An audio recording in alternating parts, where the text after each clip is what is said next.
একটি অংশ হচ্ছে মৃত্যু। কথা বলে ঠিক কিনা? মানুষ সে ধনী হোক গরিব হোক, সে দিনমজুর হোক, সে নারী হোক পুরুষ হোক, সে শিশু হোক তরুণ হোক যুবক হোক যুবতী হোক, যে শ্রেণী পেশার মানুষই হোক না কেন, যে ধর্ম আর বর্ণের মানুষই হোক না কেন, একদিন না একদিন এই দুনিয়ার মায়া ত্যাগ করে চিরবিদায় নিতে হবে কি হবে না? যত্নে গড়া এই দেহ একদিন পোকামাকড়ের খাবার হবে কি হবে না? মৃত্যু আমাদের জীবনের এমন এক অবধারিত অংশ, এমন এক অবিচ্ছেদ্য অংশ। কোন মানুষকে চাইলেও সে এই মৃত্যু থেকে কখনোই পলায়ন করতে পারবে। আরো যদি বলেন পলায়ন করতে পারবে? আল্লাহ রাব্বুল আলামিন বলেন, আইনামা তাকুনু ইউদরিকুমুল মাউত ওয়ালাউ কুনতুম ফি বুরুজিন মুশাইয়াদা। ও দুনিয়ার মানুষেরা ভালো করে শোনো, যদি কেউ মৃত্যু থেকে পলায়ন করার জন্য সুদৃঢ় কঠিন প্রাচীরের ভিতরে অবস্থান করে, তারপরেও সে মৃত্যু থেকে কখনো পলায়ন করতে পারবে না। কথা বলেন ঠিক কিনা? আর জোরে বলেন ঠিক কিনা? আল্লাহ রাব্বুল আলামিন বলেন, قل إن الموت الذي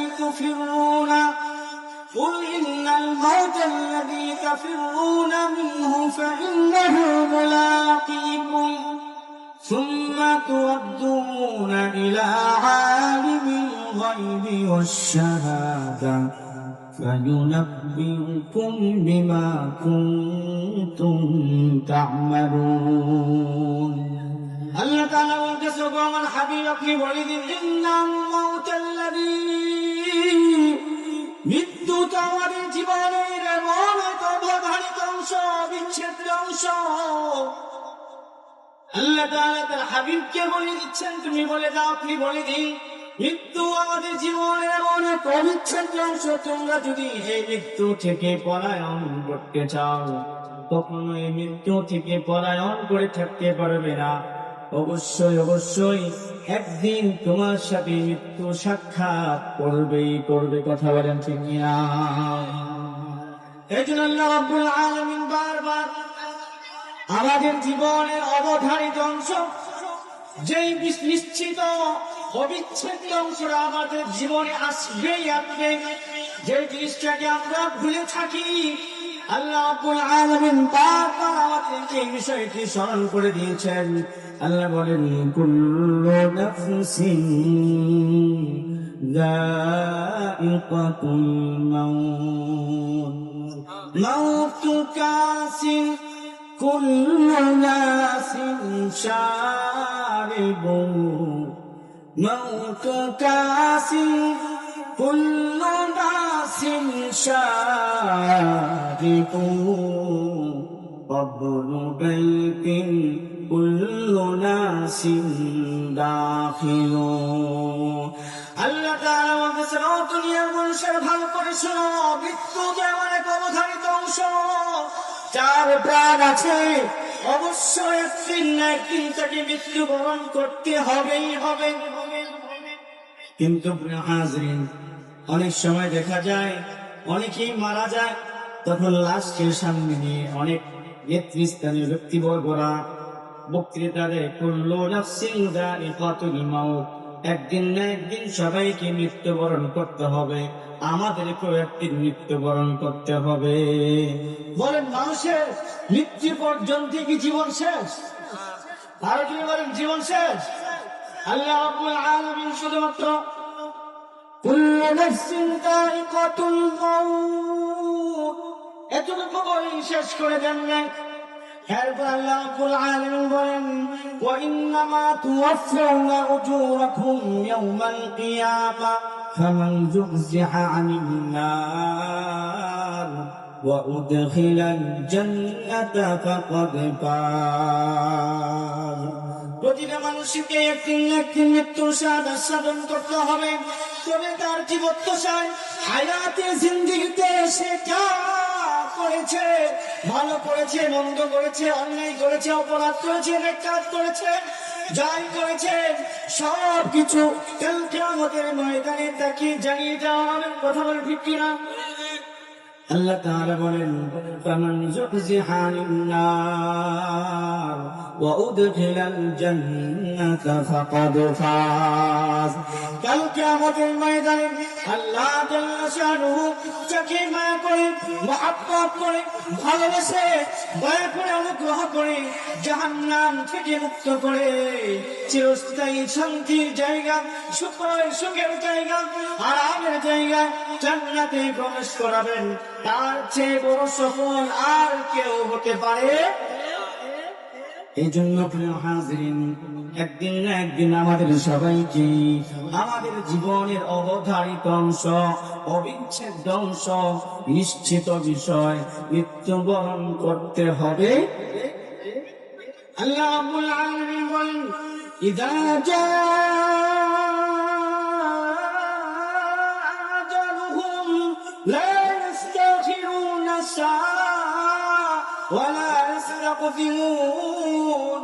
ও দুনিয়ার মানুষের ভালো করে শুনো, যখন যার মৃত্যুর সময় গড়িয়ে আসবে এক মুহূর্তে আগে পিছ করা হবে। অনেক সময় দেখা যায়, অনেক সময় কেউ মারা গেলে তার জন্য কালো একটা কাপড়ে বা কোনো কিছুতে লিখে রাখে, অকাল মৃত্যুতে অমুকের অকাল মৃত্যুতে আমরা সুকাহাত। বলে কি বলে না? বলেন, কাহার কি অকাল মৃত্যু আছে? কাহার কি না অকাল? কেউ আছে আপনার শিশু অবস্থায় মারা যায়, কেউ আছে আপনার যুবক অবস্থায় মারা যায়, কেউ আছে আপনার তরুণ অবস্থায় মারা যায়, কেউ আছে বৃদ্ধ হয়ে মারা যায়। কাহারও নির্ধারিত মৃত্যুর কি? সবার নির্ধারিত একটা মৃত্যুর সময় আছে। তবে অনেকেই মনে করে মনে হয় মৃত্যুর সময় হলো সে যুবক হবে, তরুণ হবে, বিয়ে শাদী করবে, ছেলে মেয়ে হবে, দাদা দাদি হবে, নানা নানি হবে, তার চুলগুলো পাকা হবে, দাঁতগুলো সব পড়ে যাবে, একবারে বৃদ্ধ হয়ে যাবে, একবারে সে মারা যাবে, এরকম মনে করে, তাই না? এই জন্য সে লিখে রাখে অমুকের অকাল মৃত্যুতে আমরা সুকাহত। এই কথা বলা যাবে? কাহারও অকাল মৃত্যু হয়, যার মৃত্যু যখন লেখা তার মৃত্যু তখনই। আল্লাহ তাআলা সেই কথাই বলেছেন, ইযা জাআ আজালুহুম লা ইস্তাখিরুনা সাআ ওয়া লা ইস্তাকবিরুন। ও দুনিয়ার মুসলমান ইমানদারেরা, যার যখন মৃত্যুর সময় গড়িয়ে আসবে এক মুহূর্ত আগে পিছে করা হবে না, এমনটা দেখা হবে না। সবে মাত্র একটা মেয়ে মা তার সন্তান জন্ম দিয়েছে, এখন এই সন্তানটাকে কে লালন পালন করবে, কে দুধ পান করাবে, আর ঘোড়াকে দেখে শুনে কে করবে, এই কথা ভাবার কোনো সুযোগ নাই। কারণ এই মার মৃত্যুর সময় এখনই তাকে মৃত্যু বরণ করতে হবে। কথা বলেন ঠিক কিনা? দেখা যায় আমাদের জীবনটাও ছিল, আমরা মনে করে বসে আছি একটা সময় আজকে আমি দাঁড়িয়ে রাখবো, করবো, খাঁটি মুসলমান হয়ে যাবো, সব গোড়া ছেড়ে ভালো মানুষ হয়ে যাবো, এরপর আমি মৃত্যুবরণ করবো।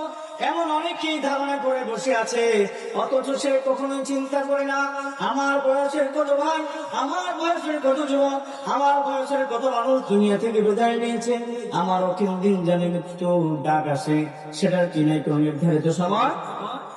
এই জন্য আল্লাহ রাব্বুল আলামিন কোরআনুল হাকীমের মধ্যে বলেন, ওয়ানফিকু মিম্মা রাযাকনাকুম মিন ক্বাবলি আন ইয়াতিয়া আহাদাকুমুল মাউত। ও দুনিয়ার মুসলমান ইমানদারেরা, তোমাদেরকে আল্লাহ রাব্বুল আলামিন যতটুকু হায়াত দিয়েছেন, এই হায়াতে জিন্দেগির মধ্যে যা পারো আল্লাহর রাস্তায় খরচ করো, যা পারো আখিরাতের জন্য প্রস্তুতি গ্রহণ করো। এমন অনেক মানুষ আছে যাদের কোনো প্রস্তুতি নাই। মাখলুকের জীবন, তার জীবন আর কোন পশু পাখির জীবনের মধ্যে কোনো পার্থক্য নাই। পশু পাখিও খায়, সেও খায়। পশু পাখিও পেশাব পায়খানা করে, সেও পেশাব পায়খানা করে। পশু পাখিও নামাজ পড়ে না, সেও নামাজ পড়ে না। পশু পাখিও হালাল হারাম তফাৎ করে না, আরেকজনের ক্ষেতের ধান খেয়ে ফেলে। এরকম ভাবে মানুষেও আরেকজনের মাল আত্মসাৎ করতেছে, চুরি করতেছে, ডাকাতি করতেছে, রাহাজানি করতেছে, সন্ত্রাসী করতেছে, চাঁদাবাজি করতেছে, দুর্নীতি করতেছে। দেশের মানুষের মাল আত্মসাৎ করে করে দেশের বাইরে এরকম ভাবে নিজের সন্তানদের জন্য, নিজের সন্তানদের সুখ শান্তির জন্য অনেক কিছু করতেছে। কথা বলে ঠিক কিনা? তাহলে তার মাঝে আর পশু পাখির জীবনের মাঝে কোনো পার্থক্য আমাদের আছে? এই জন্য আল্লাহ তাআলা বলেন, وأنفقوا مما رزقناكم من قبل أن يأتي أحدكم الموت।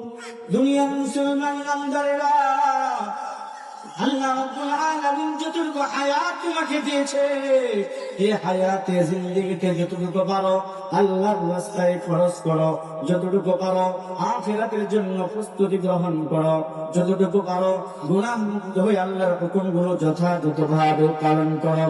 আর না হয়তো এমন অনেক বদ আমলকারী আছে যারা অনেক রকমের অন্যায় করে, অপরাধ করে, গুনাহের কাজ করে। যখন তাদের মৃত্যুর সময় ঘনিয়ে আসে, আল্লাহ রাব্বুল আলামিন তাই বলতেছেন, ফায়াকুলা রাব্বি লাউলা আখখারতানি ইলা আজালিন করিব। ওগো রব, ওগো মালিক, এখন তো আমি আমার জীবনের গুনাহগুলো মাফ করে দিতে পারলাম না, আমার জীবনে অনেক নামাজ এখনো কাজা হয়ে আছে। রব্বুল আলামিন, আমি তো আখিরাতের জন্য সামান্য এখনো প্রস্তুতি গ্রহণ করতে পারি নাই। আল্লাহ আমাকে আরো একটু সময় দিন, একটা সপ্তাহ সময় দিন, একটা মাস সময় দিন, একটা বছর সময় দিন, আমি আখিরাতের যথাযথ প্রস্তুতি গ্রহণ করব। সে বলতেছে, ফাসাদদাকা ওয়া কুন মিনাস সালিহিন। রব্বুল আলামিন, আমি সত্যবাদী মুসলমান হয়ে যাব, খাঁটি মুমিন মুসলমান হয়ে যাব। আল্লাহ আমাকে একটু সুযোগ দেন। আল্লাহ রাব্বুল আলামিন সাথে সাথে ওই বৎকারের আবেদনকে অস্বীকার করে বলবেন, ওয়ালাই ইউআখিরুল্লাহু নাফসান ইযা জাআ আজালুহা। ওই বৎকার করে তো আমি 30 বছর, 40 বছর, 50 বছর, 60 বছর, 70 বছর হায়াত দিয়েছি। 60 বছরে তুই পারিস নাই, 70 বছরে তুই পারিস নাই, 80 বছরেও তুই পারিস নাই। আর তোকে এখন 1 সপ্তাহ দিলে, আর 2 সপ্তাহ দিলে, 2 মাস দিলে তুই খাঁটি মুমিন মুসলমান হয়ে যাবে। অসম্ভব, অসম্ভব। আর 1 মুহূর্ত সময় তোকে দেওয়া হবে, বলেন দেওয়া হবে। এই জন্য প্রিয় হাজির, বিশ্বনবী রাসূলুল্লাহ সাল্লাল্লাহু আলাইহি ওয়াসাল্লাম বলেন, إذا مات الإنسان